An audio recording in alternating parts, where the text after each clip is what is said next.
In October of 2012, a vibrant college sophomore vanished into thin air, leaving behind a haunting trail of texts, a bizarre love triangle, and a secret life of bondage and domination. It is a story about the trust of youth, the nature of evil, and the gut-wrenching reality of a family forced to grieve without a body to bury. This is the true story of the disappearance of Lizzie Marriott. To understand the horror of how Lizzie Marriott died, you first have to understand the light she brought into the world. Elizabeth Lizzie Marriott wasn't just a student at the University of New Hampshire. She was a force of nature. Growing up in Westborough, Massachusetts, she was the girl who came home with critters in her pockets. She volunteered at the New England Aquarium, and her college application essay sang with her desire to be a prominent figure in protecting marine life. Her father, Bob Marriott, remembered her as a great hugger. Her friends called her a ray of sunshine. Even in her high school yearbook, she beamed with a quirky confidence that drew people in. In the fall of 2012, Lizzie transferred to UNH to chase her dream. To save money, she moved in with her aunt and uncle, Tony and Becky Hanna, in nearby Chester, New Hampshire. She was only 5 weeks into her sophomore year. On a crisp October night, she was exactly where she wanted to be. But that night, she made a fatal decision. She decided to stop by a friend's house after class. On October 9th, 2012, Lizzie left a handwritten note on the kitchen counter for her aunt. Going to visit friends in Dover after class. Be home by midnight. It was 8:55 p.m. She texted a friend that she was heading to Kat's house to watch a movie. It was the last message she would ever send. When Lizzie didn't come home that night, her family's concern turned to panic almost instantly. It wasn't like her to disappear. Police retraced her steps. Her car was found parked on the UNH campus. Her cell phone signal pinged its last location in Dover, just a few miles away, at 10:11 p.m. But Lizzie was gone. The trail led investigators to a modest apartment at 1 Mill Street in Dover. Inside lived a couple, 29-year-old Seth Mazzaglia and his girlfriend, 19-year-old Catherine "Cat" McDonough. On the surface, Seth Mazzaglia seemed like an unlikely monster. A 2006 graduate of UNH with a degree in theater, he was a 4th-degree black belt who taught karate to children. He had even graduated from a citizens police academy. But beneath the surface, Mazzaglia was a predator. He and Kat were regulars on fetish websites. He went by the online monikers Dark Kaiser and Enigmatic Shadows. Their relationship wasn't a romance. It was a master-servant dynamic. Investigators would later find texts where Mazzaglia demanded McDonough offer him other women. Cat McDonough worked with Lizzie at a local Target. To Lizzie, Cat was just a nice coworker who wanted to hang out. In reality, prosecutors argue, Cat was a lure. When police first questioned Cat, she claimed Lizzie never made it to the apartment. She said she had gone to a cemetery to take ghost pictures, and Seth was out on a run. But the story didn't sit right. The walls were closing in. Then, Seth Mazzaglia started talking, and he didn't stop for 11 hours. Seth Mazzaglia told police a version of the truth, but it was a version designed to save his own skin. Initially, he claimed Lizzie died during rough consensual sex. He tried to paint a picture of a wild threesome gone wrong. But as the interrogation went on, the mask slipped. Here is what prosecutors say actually happened that night. Lizzie arrived at the apartment around 9:30 p.m. Kat, Seth, and Lizzie were playing a game, a seemingly innocent game of strip poker. Kat testified that Seth wanted to have sex with Lizzie. When Seth made his move, Lizzie looked him in the eye and said no. She rejected him. In that tiny apartment, in front of his submissive, Lizzie Marriott exercised her right to say no. And that refusal ignited a rage in Seth Mazzaglia that he could not contain. Prosecutor Peter Hinckley described the attack with chilling precision. According to the state, while Lizzie and Kat were watching a movie, Seth put on a pair of gloves. He retrieved a piece of rope. He crept up behind the couch where Lizzie was sitting, He slipped the rope around her neck and yanked it back with such force that she never had a chance to scream.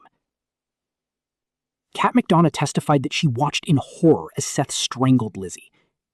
She said that even after Lizzie lost consciousness, he kept the pressure on, tightening the rope for minutes. He then, the prosecution stated, raped her lifeless body. The party wasn't over. Instead of calling 911, Seth and Kat enacted a bizarre cover-up. Seth called his friends, Roberta Gherkin and Paul Hickok, and told them to come over immediately. Think about that logic for a second. If you accidentally kill someone, do you call your friends to come see the body? Roberta Gherkin testified that when she walked into the apartment, she saw Lizzie lying on the floor. She saw a grocery bag tied over Lizzie's head. Seth Mazzaglia was sitting casually on the bed. Kat McDonough was in the fetal position in the kitchen, rocking back and forth. Gherkin cut the bag off Lizzie's face. She said her skin was already blue. Then came the disposal. Mazzaglia and McDonough loaded Lizzie's body into her own car. They drove her to Pierce Island in Portsmouth. At the edge of the Piscataqua River, a body of water famous for its violent currents, they threw her into the sea. In one of the most depraved moments of the night, Kat McDonough later joked that Lizzie had been sent to Davy Jones' locker.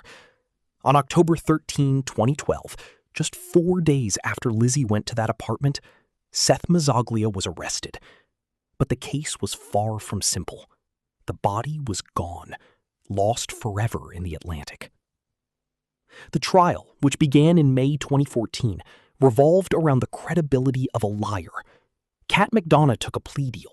She pleaded guilty to hindering prosecution and got a sentence of just 1.5 to 3 years in prison. In exchange, she had to tell the jury exactly what happened. The defense tore into her. They painted Kat as the true killer. Seth Mazzaglia didn't kill Lizzie, his lawyer argued. Kat did it during a sex game, and she's blaming Seth to save herself. For 10 days, Kat was on the witness stand. She admitted she lied to police. She admitted she loved Seth. She broke down as she described the Davy Jones comment. She was a flawed witness, a troubled girl in a toxic relationship with a sociopath. But the physical evidence backed her up. Police found the dumpster divers. They recovered a trash bag from the apartment complex. Inside was Lizzie's sweatshirt. Inside was a pair of men's underwear. The DNA on that underwear was a match for both Seth Mazzaglia and Lizzie Marriott. It was the physical proof of the sexual assault. And then there was the note. While Mazzaglia was in jail awaiting trial, he wrote Kat a 3-page letter. It was a playbook for alibis. He told her to blame a friend, to create fake texts, and to rip and flush the letter. Kat ripped it, but she didn't flush it. Investigators pieced the shreds back together like a jigsaw puzzle of guilt. On June 27, 2014, the jury saw through the noise. They returned a verdict that echoed through the silent courtroom. Guilty of first-degree murder. Guilty of rape. Seth Mazzaglia was sentenced to life in prison without the possibility of parole. He sits there today, still claiming his innocence, still insisting it was an accident. But for the Marriott family, there is no such thing as closure. Because the sea never gave her back. Lizzie's father, Bob, stood up in court during the sentencing. He didn't just speak, he roared. He held up a photo of Lizzie, the same photo used in the trial. It was a picture of her on Mother's Day, holding a tiny frog she had rescued from the family pool. He walked around the courtroom so everyone could see it. He looked at the man who murdered his daughter and said, "I wish that good would triumph over evil, but you are proof beyond any doubt how untrue that is." Her mother, Melissa, looked directly at Seth and said, "You are a cowardly, despicable person. You murdered Lizzie, raped her lifeless body, and then threw her away.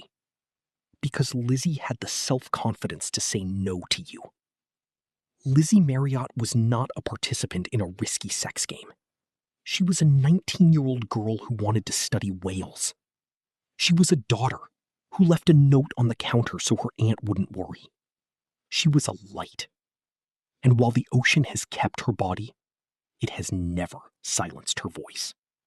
Today, the Lizzie Marriott Intrepid Explorer Fund sends young marine biologists into the field. It ensures that her passion for the ocean becomes a legacy of life, rather than a memorial of death. Because in the end, the water couldn't take her spirit.